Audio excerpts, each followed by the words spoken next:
Well, hello YouTube, it's me, Fortmaster, and welcome back to not welcome back, actually. This is made by the Ludomancer, and, okay, well, you will have to forgive me. With a title like this, I have to say it like this. But this is... The darkness provides a Deltarune fury. And the fact that fury is in quotation marks, yeah, I'm a little confused there. So, yeah, this was a suggestion I got on my, at the time of recording, newest upload, which was the 7 days and 7 nights Deltarune theory done by Cammy Boy G. And, you know, I was gonna say, you guys have been apparently been waiting for me to watch that one for a while. Sorry it took me so long to get to that one. But with this one, a theory like the darkness provides, the only thing I can possibly think of would be, like, maybe going into and extrapolating from that whole thing where the dark worlds and like darkners themselves are very much like dream-like, where they're there purely just to like entertain lighteners and provide for them and stuff like that. So yeah, again, I'm sorry I don't have much to say at the beginning of this theory, because I don't know that much about what I'm going to be getting into here. Though, I mean, that being said, I do love the first sentence of the video's description here. People are normal about Deltarune in a way they are normal about few other things. Not even a little bit. Oh god. Again, love that. That's just perfect right there. But yeah. No idea what this video is going to be about, besides the fact that it's going to be talking about, you know, the darkness of the dark worlds and darkners, I would assume at the very least. So, yeah, let's actually get into this then. So, yeah, of course, as always, original videos linked in the description if you haven't seen it yet for some reason. Corner video will lead to my Let's Play of the day.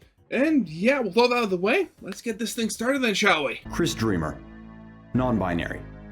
The only human in hometown. Presumed adopted child of divorced couple Toriel and Asgore Dreamer. They... Oh geez, okay, this has some real production value in it. Also, I would have loved if it was just like, as like a completely out of left field reveal that like Kriss is somehow Asgore and Toriel's biological child. There's just some really weird and funky genetics going on there. They currently live with Toriel, in what seems to be a religious household that used to attend church regularly. They have a brother away at college called Asriel Dreamer, a highly accomplished individual and former church choir member. Kriss and Asriel have a history with the Holiday Sisters, December and Noel, where Kriss would crack wise about a local pizza mascot Ice-E being a monster. This and similar misbehavior led to Kriss being labeled the creepy kid by their father Rudy. Rudy is sick in hospital and Kriss never visited by themselves. Despite this, Kriss would regularly play piano at the hospital lobby and the Holiday household.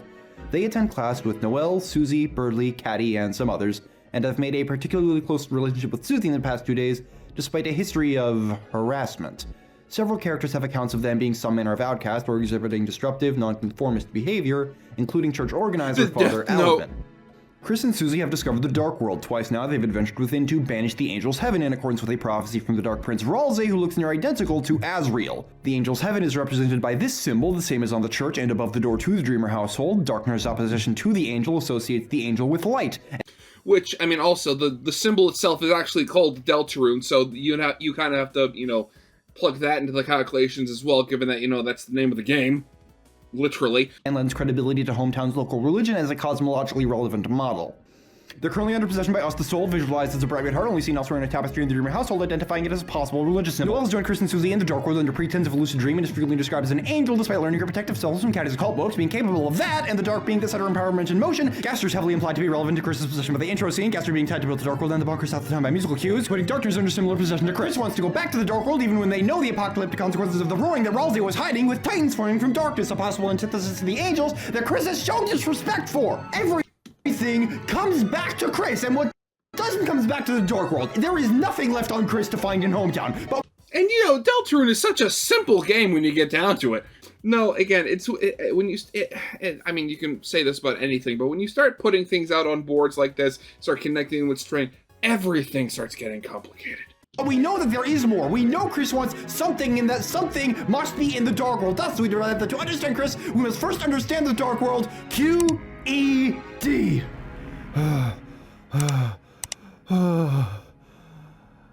You okay?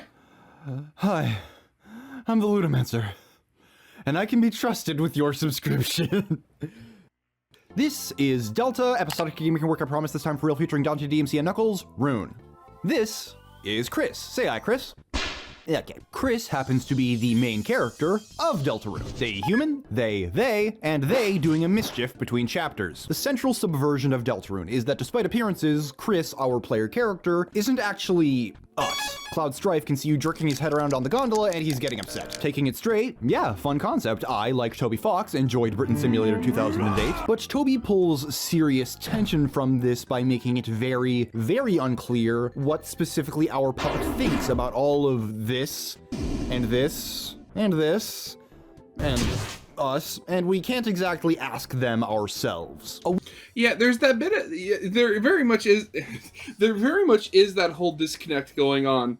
And I very much wonder, like, if that will ever be removed or remedied at all within future chapters.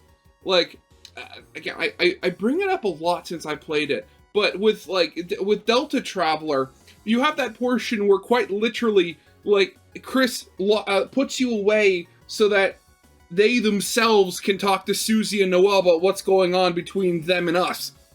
And there was that time I theorized about the idea that maybe in a future chapter we'll get, like, separated from Kriss for an extended period of time and either have to control somebody else temporarily to get back to them, or we take control of the goner that we made in the beginning of the game somehow. Which, I mean, either one, either way, I mean, that'd be a little creepy, but also very cool. Window into Kriss's head is the single thing that Toby has refused to give with Deltarune so far. We have 3 lines where Kriss's inflection is noteworthy to other characters, and one of them's probably a joke. I hope it's a joke. We Titty. Right. have more on the mental state of Gaster, the space-time bifurcated font boy, than we do the Biflag cosplaying Moss Hog, what that we're playing as. Yeah, actually, yeah, that kind of is the thing, isn't it?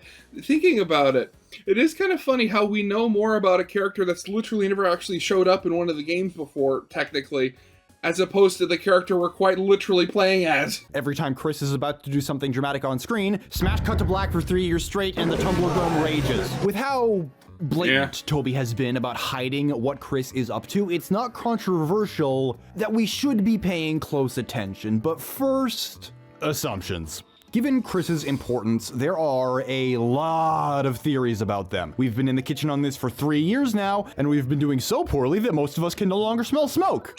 Carbonized. Now, Again, what was that? I forget what the video was I said this in, but I literally said it where the longer that the Deltarune fan base goes without a new installment of the game, you know, continuing on, the more the scale of theories and stuff slides over from, you know, very precise, very scientific, and slowly starts sliding its way towards literal fan fiction. And just all these little things that that Toby has been feeding out, like the newsletters and all the little things besides that, are just all they're doing is just kicking the needle back over a little bit, just to postpone that that mental decline of the fan base, I should say, before theories turn into just pure fan fiction. I am a reasonable man. I'm not going to up and say that the Matthew Scott FNAFman polycule's influence on media literacy has been catastrophic. But our favorite dogman Toby has long since abandoned our earthly conceptions of narrative delivery. It's absolutely true that he paints the medium in unparalleled detail, hiding crucial information in narrator perspectives, unclear pronouns, not the gender count, that's very explicit, and presumptions about naming a character. He also will do literally anything for a dumb bit, and the deeper we dig, the harder it is to tell the difference. For example, the power of recurring bake sales shines within you. This line from the save point early in chapter 1 has 2 interpretations. Maybe it means that the narrator knows about Undertale and he's calling out to us specifically as a liminal entity in between the thick layers of our world and Deltarune's, fully aware of what happened in Undertale. Gaster is Muffet! Or, haha, Spider's bake sale. funny. Not every detail can be maximally important. Kriss frequently moves without our control in cutscenes, getting into Queen's car, stepping from Jevel's door to his battlefield, turning themselves over in the trash heap. Does this necessarily mean a third entity controls Kriss when the soul is inside and we're not pressing buttons? No, because at the end of the day, Toby needs to pace the video game. Press F to pizza. Y'all can and have said some. Oh god, not the Amazing Digital Circus. No, I don't need that crossover. Oh, actually, maybe I do. Oh god, I'm already picturing the Deltarune and Amazing Digital Circus crossovers already. Oh no. Wild shit about Kriss, Kara, the Soul, and you can have your fun with that. It's only 90% of the fandom, but I'm approaching this from as clean slate a perspective as I can, making as few assumptions as possible, and not putting stock in anything that doesn't have clear precedent. The game gives us many details on Kriss's past and hometown, all in the form of single vignettes, descriptions of character traits, bits of gossip and stories that paint a frame around a weird, lonely kid with niche interests and out-of-place talents, because neurotypical Toby Fox fans don't exist. What we get from these vignettes are either self-contained flashbacks and B-plots, or so absurdly open-ended that where can you even start, with practically no middle ground. I think the only moment that sticks in between is and so far, that's the biggest shitpost since me. Did you know? What Kriss knowledge we get from hometown isn't a strong foundation to build theories or expectations on. Sometimes that's for a shaky lack of direction, at others for a pretty low ceiling on reasonable interpretations. So, with hometown out of the equation, I think we all know our alternative. Canonically, the Dark World is an alternate dimension of magic where objects and concepts come to life, and portals are opened when determined lighteners strike the earth. The Dark World is metaphorically fiction, escapism, creativity. It's a consequenceless adventure land where everything can be healed with a simple little spell. Those two things are what most Dark World discussion revolves around. It's all stuff Toby clearly intends for us to understand. What's equally useful and a bit more hidden is seeing how Toby uses the Dark World narratively. Dark World excursions have led to similar Oh god, poor Noelle, she was just completely traumatized. outcomes. We can derive a pattern from those results and extrapolate from there to predict future character development and what other features get in the way. For example, Susie, Magnesium Deficiency Deltarune, portrays herself as the bad kid. She has a poor home life, curious eating habits, and has been ostracized to the point of being a punishment on any classmates paired up with her. Okay, what? Is there something I'm missing about the whole magnesium deficiency thing? Was that a joke, or was there actually something going on, theorizing wise, that I haven't heard yet? Chapter 1, she met Lancer, who self-identifies as evil, struggles to live up to his father, eats salsa out of a stump, and isn't exactly popular with his servants. From this, Susie finds someone she can finally relate to on some level and comes out the other end much more confident in her value and open to other relationships, even if she keeps a special, hastily dug hole in her heart for the squishy fella. In Chapter 2, Noelle is something of a doormat, in a sad situation with a deeply sick father, a nicey overworked mother, and an anxiety disorder. The ultimate life form. In the Dark World, she meets Queen, a powerful authority figure, someone who believes greatly in Noelle's potential, seeking to use it to her own ends, but comes off as controlling and restrictive in doing so. After mounting pressure upon Noelle, she finally snaps and shouts down the omnipotent why not, asserting her independence and finding that her desires, when she makes the effort to voice them, find respect and space to breathe, something that she carries out into the world as a greater sense of control. Both times we've gone into the Dark World, characters have found perfect foils of their Light World problems. Susie by finding someone to meet her where she's at and appreciate her, Noelle by creating an exaggerated analog of a restrictive mother to give her the push she needed to stand up for herself. And there are several of these Light World Dark World character pairings that could create similar epiphanies. Birdley and Rules portray the same faux intellectualism to mask abiding insecurity and incompetence to the effect of getting their asses beat for the funny. King and ass. Okay, I've been meaning... This video, I swear, I'm loving it so far, but I was... Granted, I mean, maybe it's just because I'm so used to watching stuff from, like, Dork, Jaru, Half-Bred Chaos, you know, that sort of stuff, when it comes to Deltarune theories, that I don't expect jokes in the theory, and I'm just completely put off balance with this, because, like, I wasn't expecting, like, 40% of the video to just be jokes and memes. Oh, I love this. Asgore could share their divorcee sorrows and drown them in the royal water bottle, and Toriel is going to get stuck in the oven. Hell, if I really want to stretch, maybe Jockington could branch out from sports if they had a chat with Clover. Not that one. Not that one. Not that one. Much better. I completely forgot that that's what that character's name was. While Susie and Noelle are the ones with the strongest parallels and screen time, and the rest are idle speculation, the Dark World So far, again, only 2 of 7 chapters. already has an uncanny tendency to provide solutions to the problems faced by those who enter it, to the best of its ability. But this is meant to be about Kriss. Okay. Kriss's problems haven't been solved. We don't have their perspective or dialogue to analyze them. How can we find a character to crystallize these conflicts when we don't have specifics on what those conflicts are? Well, can you think of a Darkner who's really tied with Kriss, who seems fixated on them, has some ties to something they're conflicted about, maybe like similar to a family member? Oh, fuck this! Ralsei! Oh, God, Ralsei! Dark Prince, Fluffy Boy, Moss Agnostic Sussman, Fentanyl! If I could pick between Sprigatito keeping those damn paws on the floor and Ralsei keeping that damn hat on his head, I would take a canonical Gajinka Mascarada, and I would not hesitate. Because ever since Ralsei took the hat off, we've known something was up. Or since he said his name. Theories have ranged from... Well, I mean, if I think back to the first time I played Deltarune Chapter 1, I'm going to be completely honest here, I did not get the Ralsei Asriel connection, at all. At all, until he took off his hat. Again, I can be really stupid sometimes. Crayons to corpses, fake horns to goat simulator, evil to saintly, omniscient to ignorant, because frankly... we don't know jack. Is he even a Darkner? Uh-oh, sources disagree. And potentially, given your sources, he could also be racist towards Darkners and be just really obsessed with either Lightners in general or just Kriss. A lot of how Ralsei is defined down to his name and character design is just Asriel, and by extension, tied to Kriss's issues. Those issues are multifaceted, with several distinct problems overlapping. A desire for normalcy, a complex about their brother, not being a fan of the local church, A cosmic god that puppets their limbs seen but unseen on the margins of scripture, such that even in the brief moments of freedom, their fear of dependence to remain faithful themselves. and a crippling moss addiction. So...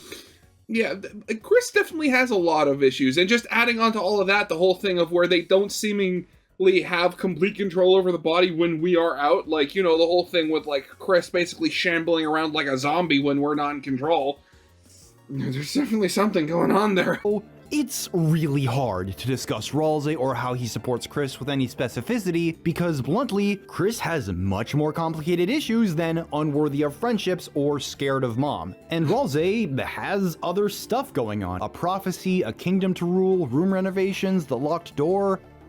God damn it, it doesn't end. But for the Prince of Darkness, a central character to the way this world works, it's especially standout that Ralsei still puts #1 Kriss stan in his Twitter bio. Ralsei being supportive of Kriss is such a non-take that you'd find it in a Vocaloid comments section. We've all read his dialogue, he's by no small margin the most actively helpful and forgiving member of the Fun Gang. Of course, Ralsei is kind and a bit pandering towards everyone. Susie's cake whims are met, he teaches her healing magic, even my idiot son with every disease gets his own room in the castle. But let's not kid ourselves. Even with Ralsei gives diggable Kriss floor. special attention. He speaks on Kriss's behalf for much of early Chapter 1, places Kriss as the leader in spite of his own advanced knowledge of the Dark World, and specifically tries to offer them choices and control that they are otherwise desperate for. All of which makes it very, very strange that Ralsei isn't making any headway with Kriss. Their relationship is very positive, but it's completely one-sided. When we put words into Kriss's mouth, we don't hear their inflection to infer anything about their feelings on Ralsei. But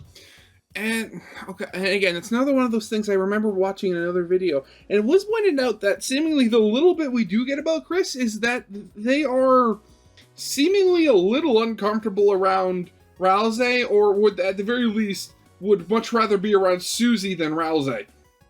Now, whether that's just because Kriss knows something about Ralsei, and, us being, the player, we're not, fully, aware of things yet, or if it's just because Ralsei looks like his brother or their brother, sorry, that they've been missing really, really hard, or again, maybe it's the pink horns thing because Kriss wanted to be monster and they had the red horns before. It could be any number of literally anything. And at the moment, because Kriss is absolute mute, from our perspective at the very least, we have no idea what's going on with them besides, the very surface level. But if the end of Chapter 2 is anything to go by, in the outside world their issues are not improving. So whatever Ralsei's doing, it's not working. Hell, in the Acid Tunnel of Love, we see Ralsei having the beginning of a character arc independent of Kriss's dilemma or his own Dark Prince duties. He characterizes his flat, universal compassion and kindness as born of naivete and relationship inexperience rather than simple altruism, as something he made a concerted effort to put into the world to finally make friends. That most defining, supportive trait is still very present, but it might be starting to fade after his Cyber City Salt and Sandy Susie soiree. So that's a lot of words. Ralsei's positivity is at least partially a front? Is this pattern of Dark World pairs that solve Lightner problems a pure coincidence? Or are Kriss and Ralsei an exception? Scringly Dingleson here is an exception in every other way. He's the only one who knows the prophecy, the only one who can exist in the impure darkness of another fountain, the only one with whom we can't find ties to a real-world object. So is Ralsei just a standalone character that I'm arbitrarily forcing into this pattern I've found? Is Ralsei meant to help someone aside from Kriss? Does his failure to provide a solution break the narrative? There's nothing wrong with taking your time, Kriss. Trying to help? Is Ralsei a solution or just another problem for Kriss? It's nice that you're you. Ralsei has this little quirk to his dialogue. He repeats names a lot. He says them to get people's attention. He says them to clarify who he's speaking to. He says them in one-on-one conversations. He says them when they are wholly unnecessary and extraneous. It's a factor in a lot of Toby Fox dialogue, but it is especially exaggerated in Ralsei. He is constantly referring to people by their name and affirming who they are. Toby's character writing is among the greatest I've ever read. From the bold formatting choices of Queen, Spamton, and the Skelebros, to the unmistakable personalities of Birdley and Metaton, and the subtle nuances of Noelle, Toriel, and Asgore. Dialogue quirks have confirmed and revealed critical character details several times. It's how we connect W.D. Gaster to Wingdings in the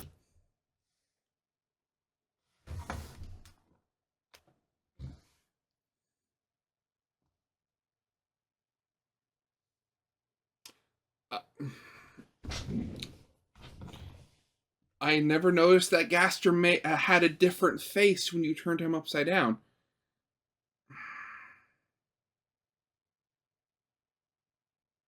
Oh god, has Gaster... Have we been looking at Gaster upside down literally this entire time? The Font Bros. Toriel calling Frisk my child communicates that her actions are to show penance for Undertale Asriel's fate. She failed her first children, and given the chance, she will try again to be better every time. So, if we take Ralsei's fixation on names through the same lens, with the idea that he presents some manner of relief or solution to Kriss as other Darkeners have, all of Kriss's issues have one common thread. Kriss's struggle is the same as ours. Their identity is a mystery. They are, in every way, as untethered from conventional sources as it gets. From Browdy's stories, we infer that their social connections happen through Asriel, and Asriel is gone. They've never had the accolades or experience that Asriel had, barren walls and scuffed floors reflecting no shortage of limitations. The family unit, adoptive or biological, that can help to foster identity is either strained and vitriolic, marked by significant upheaval, or entirely absent. They have never felt associated with religion, so that's definitely out. You have been forgiven. They've got a little parasite controlling their every move and the words that leave their mouth. Who they are down to their species is marred with confusion. Fella really thought they'd be growing horns. Even their greatest passion, their prodigious talent for the piano, is stripped of them. Looking into the mirror and echoing the line from Undertale, we read, "It's what they call you." I'm not getting into the narrator. I'm not making that video. You can't make me! Kriss has... Oh god, another narrator video, yeah. Again, all of this, it's pointing towards the whole thing I suggested before, where, yeah, Kriss is human, but they're not a natural human. You know, at the beginning of the game, at the beginning of Chapter 1, we make a goner using swappable pieces, and I mean, I don't know whether it's just, oh, this is what humans look like in this universe.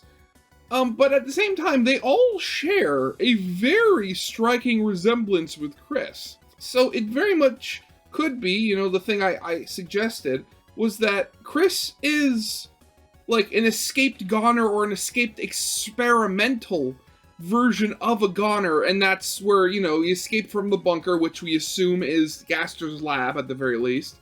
And then Toriel and Asgore found them, adopted them, brought them into the family. And then, life goes on like that.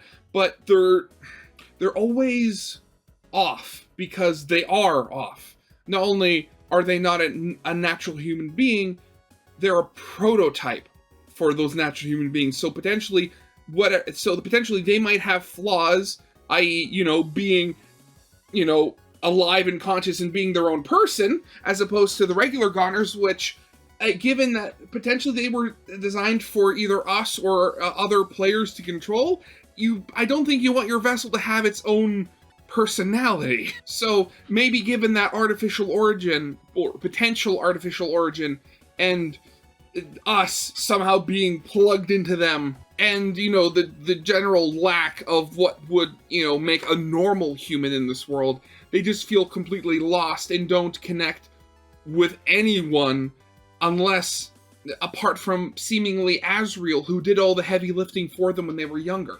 Lost all connection to the things that make them who they are. Ralsei is bringing Kriss back to a great deal of affirming environments, a story that runs against the angel with Kriss at the helm, a focal point for a new party of social connections, an arrangement of trophies in their room giving them some of that much needed validation, even being Asriel in whatever fashion, and however shallow, misaimed, or transparently pandering some of these gestures are for that goal, it's only one step removed from simple affirmation. It's nice that you're you. And Ralsei knows who he's talking to in that scene. It ain't us. In both of the chapters there are scenes where we look away from Kriss and Ralsei to watch Susie's sapphic sophomore sexcapades and Squishmallow Severance. Ralsei makes a pointed effort to get Kriss to close their eyes and picture what she's doing. And then we, the soul, follow her. And in both instances, we return to see an interrupted conversation between Kriss and Ralsei. So that's why. What are they talking about? I have no idea. Look, I've been slamming my head against this line for a month now, and I'm completely lost. So that's why you have to die. Ralsei's explaining something to Kriss. That's why what? That's why the soul? That's why Titans? What's going on, you fraudulent Caprine shit? We have very little information to work off of here, and any theory about what they could be talking about is baseless speculation. We have no context. We can't see the scene to provide context, or any other character reactions to imply that context exists. These scenes are a complete black box, but that doesn't mean it's useless. Ralsei knows about the soul. He name drops it the second the tutorial opens, and that statement's more loaded than Flowey saying love. His efforts in these scenes physically relocate the soul. Once we realize that he knows about the soul and is using our absence to communicate with Kriss, his efforts to distract us become about as subtle as Christmas panto. He commonly allows Kriss to make their own decisions and respects them more than most characters, calling commanding others their special talent, which marks it as out of character when he honest to God says that you should do what he tells you regardless of how you feel. An absolute savage line that feels more directed at us than it does at Kriss. Yeah, think about that is a little targeted.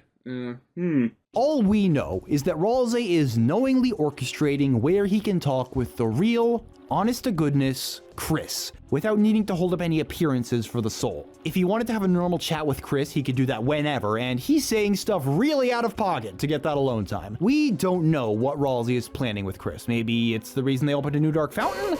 We just don't know. If Ralsei is going to help Kriss resolve their identity dilemmas, which I wholeheartedly... Again, and just as a continuation of the whole, this video being 40% jokes and memes bit from before, like, this is really well animated. Ludomancer, you are You are good. Heartedly believe he will do, it has to be out of our sight. At least, Ralsei seems to think so. I will admit it freely, I'm putting a lot of stock in a pattern and extrapolating a long line from 2 data points. Am I saying that the Dark World magically knows all the Lightner's problems and purposely composes itself to solve the problems of anybody who happens to wander in? Yes. No. I do not believe that the Dark World You creates Darkness scoundrel. with the express intent and knowledge that they will act as support for the newly arrived Lightners. Despite how it sounds, they are not Persona Shadows. You are not me! And you ain't clever, girl. What I do believe is that Toby creates Darkners for that reason. There are 2 types of explanations to be given for story elements, Watsonian and Doylist. Watsonian, named for Dr. John H. Watson, who in the Sherlock Holmes stories frequently had to ask questions on behalf of the audience to prompt Holmes to clarify. The Watsonian answer is what characters in-universe would understand and expect. Why did dear Agatha commit this heinous act with a sewing machine of all things? Elementary. None raised an eye at a sewing machine in an old maid's home, and her spillage of scarlet dyes concealed that vital ooze. Whereas the Doylist answer, named for Arthur Doyle, the author of those stories, would have a different explanation for the same question. Why did Agatha commit murder with a sewing machine? Because I threw a dart and hit one. Go away. I'm carving the Piltdown Man. It's why the author chose to write it that way. In familiar Undertale terms, every boss fight paints a new picture of King Asgore. Toriel paints him as a ruthless monster, Papyrus illustrates a lighthearted, well-intentioned idealist, Undyne doesn't directly connect, but her authority implies a ruthless drive for human souls. Alphys's attitudes suggest a distant, hands-off authority, a king who can't see every bit of what goes on. All real factors of Asgore's rule, emphasized by which characters project onto him. To Watson, Asgore is an important figure in all of their lives, and their roles comment on the way he rules. To Doyle, or rather Toby, these dissonant pictures of Asgore are in place to build suspense and set expectations to be defied by the sad, lonely man we find in the Throne Garden. Most of the time, both Doylist and Watsonian answers exist. Fortunately, Toby is a pan-dimensional being and we're going on a honeymoon in space. The idea of Kriss's identity crisis and Ralsei's near-destined support is founded on the purely Doylist pattern set by Lancer and Queen, with no Watsonian justification. Meeting a new person? That starts character development. Darkners are the people met, and Toby isn't gonna leave those dots unconnected. It's less of what the internet has come to define as a theory, and more the assumption that a thematic analysis will remain consistent. Kriss is enigmatic in universe and out, and uniting these disparate threads around the loss of one's social and personal identity is a deeply resonant theme to Kriss's history that finally defines the connection between Ralsei's behavior and themselves. Instead of looking at pure narrative cause and effect necessitating motive and knowledge on behalf of our characters, we need to recognize that there are valid directions to be drawn from what we learn of authorial intent. And this is what gets on my nerves about a lot of theory crafting. It's fucking asbestos-brained. Now, I'm all for hyperanalyzing media. I'm doing it right now. Asbestos brain? What? Okay, just let him talk. I'm a little confused. But at some point, we end up giving stories more credit than they earn. It is very rewarding to look into a story with a lot of loose pieces and find underlying coherence. But the minute an author becomes more concerned with being vague than tying into a consistent theme, we come upon the thought process that gave us Hello Neighbor, and we all know how that turned out. The particular combination of MatPat's Wario is 10 feet tall speculative drive and FNAF's incoherent lore gaps created an arms race that completely blew the roof out on the degree of logical leaps viewers feel comfortable making. And since FNAF and its theorist-based derivatives lacked this kind of forward momentum and character depth, the idea that a prevailing narrative theme be used to divine a story's future is an atrophied concept. That entire school of theory crafting just doesn't apply when finding foreshadowing in a linear story. A confident narrative doesn't hide or obfuscate itself. That's cool, you egomaniacal denture, but this is a Deltarune video, and Toby's obfuscating these scenes by pulling the camera away because the story isn't goddamn finished yet. Oh god, yep. Oh god, how many times have I said it? Going back to the whole theories transforming into fan fiction thing and then continuing on. What was another thing I said? The fact that we're dealing with like just over a fourth of this story Like, we're not even at the halfway point or a third or anything. Like, we are at we only have chapter 2 out of 7, and chapters 3 and 4 are, and now that it's 2025, I can actually say this, they are going to be released hopefully sometime this year. But until then, until we get an actual release date and you can go into Steam and spend your own hard-earned money to actually buy the programs and play them for yourself, we are not playing with a full deck here. And oh god, the whole thing with FNAF. Again, I've said it before.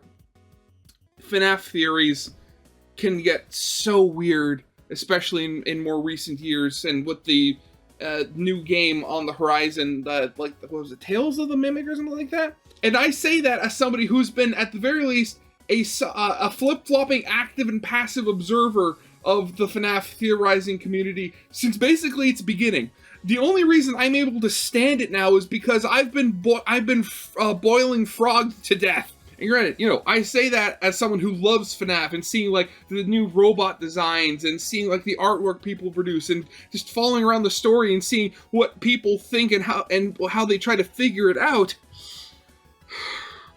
But even Scott himself has said that, he said it in an interview with Dawko, but he was talking about the way, especially in the early games, he would leave several loose ends at the game when he was making them, and then when he started making the second one, he'd choose which ones to pull on to tie up into the next game, and then you do the same with that game. It would just be like this huge daisy chain of, like, incomplete and stranded answers.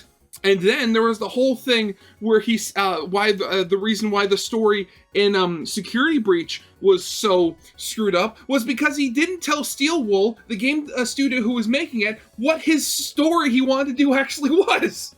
If you don't believe me, you can look up clips on YouTube. And if I find one, I'll put one in this video. But quite literally, what he did was he told them things to include in the game, but he didn't tell them the actual story about how they connected or anything, and they had to do all the hard work and ended up making something completely different. I had a specific story for this in mind. Okay, for Security Breach, I really did. I had a very specific story in mind, and it is very different than the one that got in the game. And I think a part of that is the way that I conveyed that to Steel Wool, because what I was trying to do was I was trying to tell Steel Wool to do specific things throughout the game, put specific items in specific places, have specific characters do certain things, meanwhile not telling them what the story plot was. Because in my head, I was thinking, okay, when people find this, they will connect this to this to this, and it will all be revealed. And I thought I could do that without telling Steel Wool the story plot. That didn't work out very well, because they got all of these pieces, and they thought it was their job to connect them in a way that made sense. And so really what you ended up having were the same pieces, but telling completely different stories. And since I was trying to kind of tell a specific story with mine that went a certain direction, they were taking pieces I didn't fully understand and trying to craft a story out of them. And again, I don't blame them for that. I blame myself for that, because I guess what I should have done is just said, hey, here's the story. Here's why these pieces are here. Here's how they're supposed to connect.